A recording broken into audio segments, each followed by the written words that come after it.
Well, we're here with Nick Flynn. What exactly do you do in this bucket of blood thing? What's your role? I'm the co-author Co-author. co-author the uh, The spectacle. of the spectacle. The spectacle. What's the whole story with the Roger Corman, the story, the connection? Well, it's the musical's based on the movie Bucket of Blood by Roger Corman. I see. So you're a co-author with you and Roger Corman? Me and Dustin Wan. It's based on the movie. We acquired the rights to the movie and to use the name and the plot and the characters and whatever dialogue we want, and all that kind of stuff. Really? Oh, okay. So is it actually it's part of the Roger Corman legacy and part of the the Nick Flynn Waln legacy? It's partly Roger Corman's legacy. That's correct. Okay. And, Well, that was the hardest part about the whole project, really, was getting the rights from Roger Corman, who was not that easy to deal with. A wonderful man, however. But we really like him. He's a nice guy. I see. He's kind of a smiley face then. Yeah. Roger Corman. Yeah. Cool. Okay. Well, do you want to tell me just briefly what the play's about? The play is about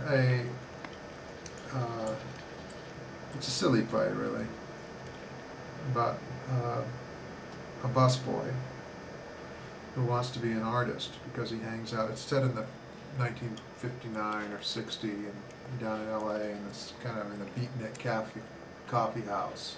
Okay. And they're all hanging out there in the beatnik coffee house, kind of doing beatnik stuff. And he's the busboy there, and he's very influenced and impressionable. He's not really that bright of a fellow, and he's in the coffee house there, and he's influenced by all these artists, and he thinks that if he can become an artist, then people will like him and pay attention to him, and particularly one person, his love interest, Carla, who is a painter. So he decides to become a sculptor. Unfortunately, he doesn't have any talent at all whatsoever in the sculpting, other than the desire. But the desire is 99% of the game. But so he goes home to his little cold water flat, and he's puddling about, trying to make something groovy, and his landlady has his cat named Frankie, and Frankie always has a habit of running away and getting lost, and when he comes home, his landlady's looking for Frankie, and he's trying to create something, and he's having a whole terrible time because he just can't make the clay. He wants to be a sculptor with clay, but it's just not doing anything. So in the meantime, while he's trying to do this, the cat, Frankie the cat, is kind of making all these noises, and he determines that he's stuck in the wall, because he has a habit of getting stuck in the wall. So he decides to go get Frankie out of the wall, and he goes and gets a screwdriver, and he's digging around trying to get the cat out, and the cat's going meow, meow, meow, and all of a sudden the screwdriver slips in. Frankie? Yeah. Frankie's dead. Aye. So he takes old Frankie. Don't you want to put the blood on the top of the thing? You gotta dip it on top, bro. There you go. There you go. Okay. Now put it on the little stage.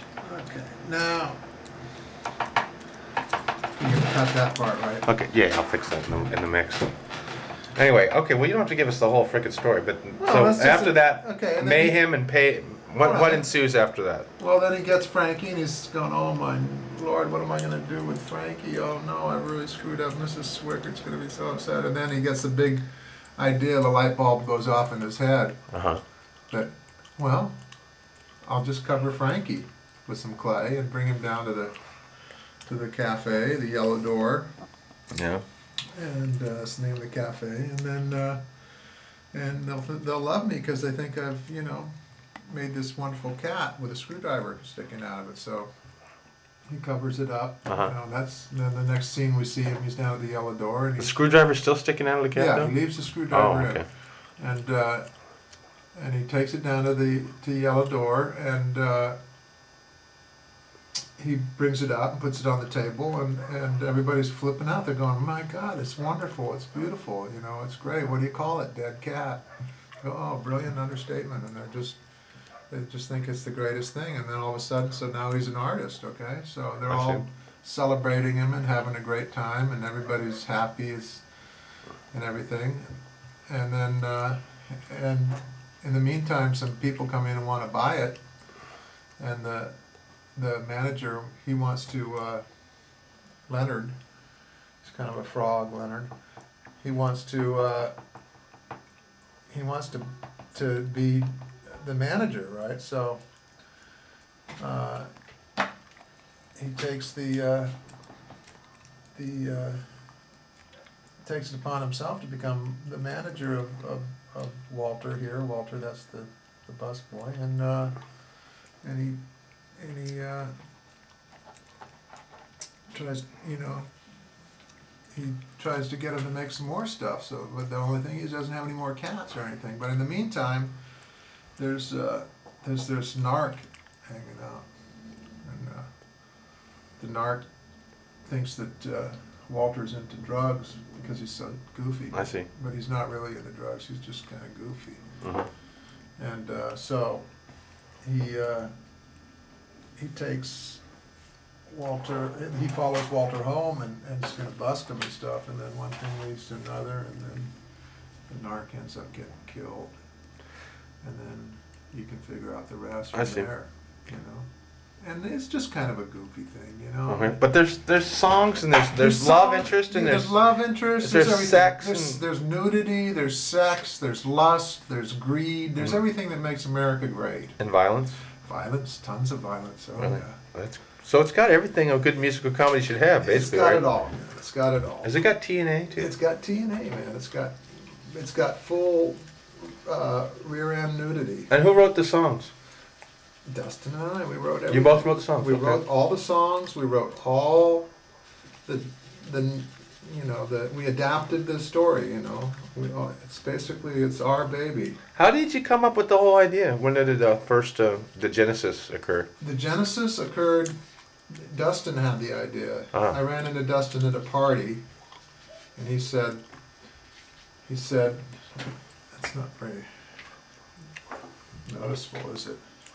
I ran into Dustin at a party, and he said, A little more he said, sharpie, huh? I said, let's work on something, because we used to do theater together, and he said, okay, I got this idea about Bucket of Blood. So we looked at it and said, yeah, let's pursue this. And then we got in the big, legal, we had to hire lawyers and everything to get the rights from Roger, and it went on for months, and we owe tons of money, and we have to do it now. We have to do this musical because we're You're totally in committed. debt. You're beyond the point of no return. We're in now. debt. We have to make money on it in order to break even. That's I mean, what- it's like, it's like this is